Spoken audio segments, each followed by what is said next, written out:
आज हम जिस टॉपिक पे बात करना चाह रहे हैं वो है पर्सुएशन।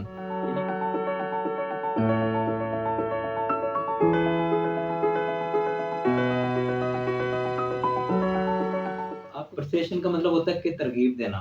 मैनिपुलेशन की बहुत सारी टेक्निक्स हैं, बहुत सारे टैक्टिक्स हैं, मगर जो सबसे ज़्यादा पावरफुल टेक्निक है वो है पर्सुएशन। यानी कि आप लोगों को तरगीब किस तरह से देते हो। अरस्तू ने इसके 4 असूल बताए थे। उसने कहा था कि जो सबसे पहली चीज़ है यानी सच और इंसाफ उसी जगह पे खड़ा होता है।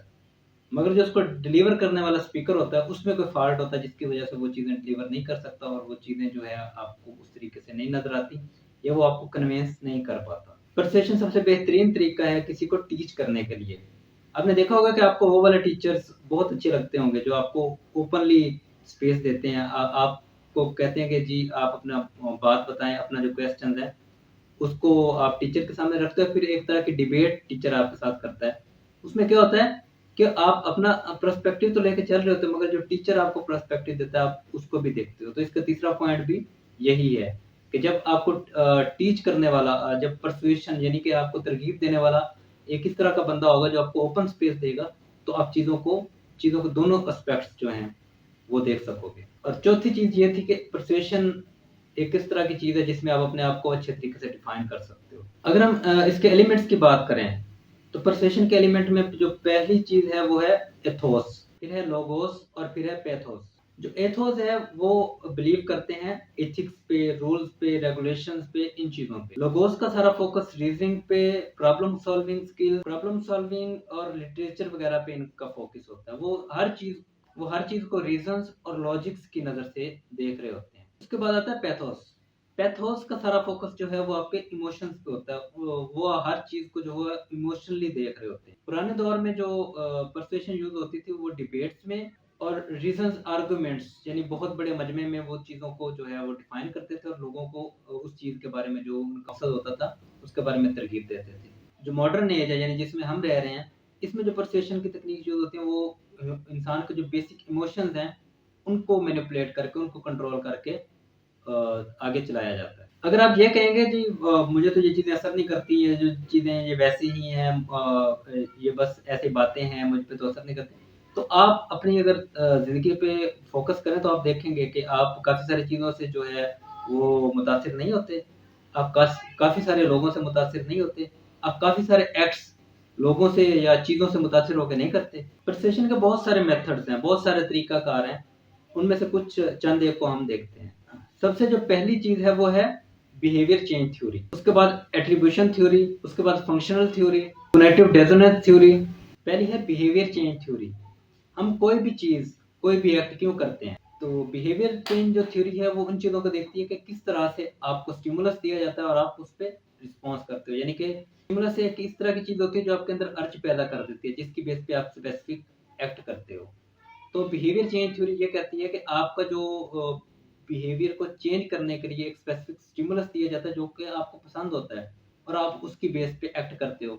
और अगर स्टिमुलस आपकी मर्ज़ी का दिया जाए और उसका जो एक्ट है वो जो मैनिपुलेटर है वो अपने तरीके का लेता है। और किस तरह से वो जो अपने स्पेसिफिक बिहेवियर्स होते हैं या एक्शंस होते हैं उनको एथिक्स वे में या अच्छे वे में पेश करने की कोशिश कर रहा होता है। एट्रीब्यूशन थ्योरी इन चीज़ों को देखती है कि किस तरह आप इंटरनल फैक्टर्स और एक्सटर्नल फैक्टर्स को रिलेट करके एक स्पेसिफिक जो है परसेप्शन बनाते हो।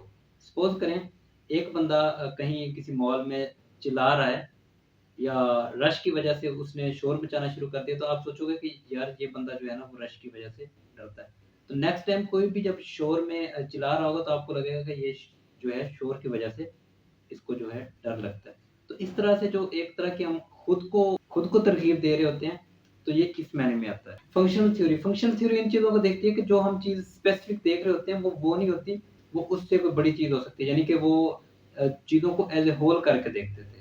जो फंक्शनल स्कूल ऑफ थॉट के थे, वो चीज़ों को छोटे-छोटे ब्लॉक्स में नहीं देखते थे, वो कहते थे कि जो इससे कुछ वो ये कहते थे कि जो ये चीज़ है, वो इसके छोटे-छोटे पार्ट्स की बजाय वो एक इस तरह की चीज़ है जो इससे मुख्तलिफ है या इससे बड़ी है। कोई भी चीज़ है वो जो सम ऑफ इट्स पार्ट्स हैं वो उससे बड़ी है या उससे मुख्तलिफ। कॉग्निटिव डिसोनेंस ये थ्योरी इन चीज़ों को देखती थी कि किस तरह से जो अपने बिलीव होते हैं वो आपके अंदर डिस्कम्फर्ट पैदा करते हैं या एक तरह की बेचैनी पैदा करते हैं और उस बेचैनी को खत्म करने के लिए आप किस तरह से बिहेव करते हैं। सोशल जजमेंट थ्योरी इन चीज़ों को देखती है कि आप किस तरह से अपनी ज़ाती जो आपकी एक इंटरनल फ़ोर्स होती है, जो आपको किसी चीज़ को एक्सेप्ट करने या रिजेक्ट करने पे मजबूर करती है, आप उसकी बेस पे चीज़ों को किस तरह से देखते हो।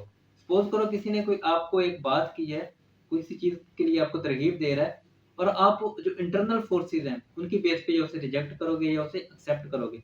मगर वो बात इतनी जामे होती है कि आप उसको जो है रिजेक्ट करने की बजाय कबूल कर लेते हो। तो जो आपकी इंटरनल मोटिव्स होते हैं या आपकी इंटरनल फोर्सेस होती हैं, आप उनकी बेसिस पे चीज़ों को देख रहे होते हो और अगर पर्सुएड करने वाला यानी कि आपको तरगीब देने वाला इतना पावरफुल है कि वो आपकी जो इंटरनल फोर्सेस है वो चेंज कर सकता है, तो देन वो आपको किसी तरफ भी लीड कर सकता है। आगे हम इसके मज़ीद कुछ प्रिंसिपल्स की बात करते हैं, जिसमें पहला प्रिंसिपल है प्रिंसिपल ऑफ रेसिप्रोसिटी। इसका मतलब है back what you receive. Suppose करें कि आप किसी होटल में या किसी जगह पे जाते हैं, तो वो आपको कोई स्पेसिफ़िक अपनी चीज़ देते हैं कि सर हमारा ये जूस है या हमारी ये चीज़ है, ये आप टेस्ट करें, अगर आपको अच्छी लगती है तो आप इस चीज़ को जो है ऑर्डर कर सकते हैं। तो वो इस तकनीक को यूज़ कर रहे होते हैं।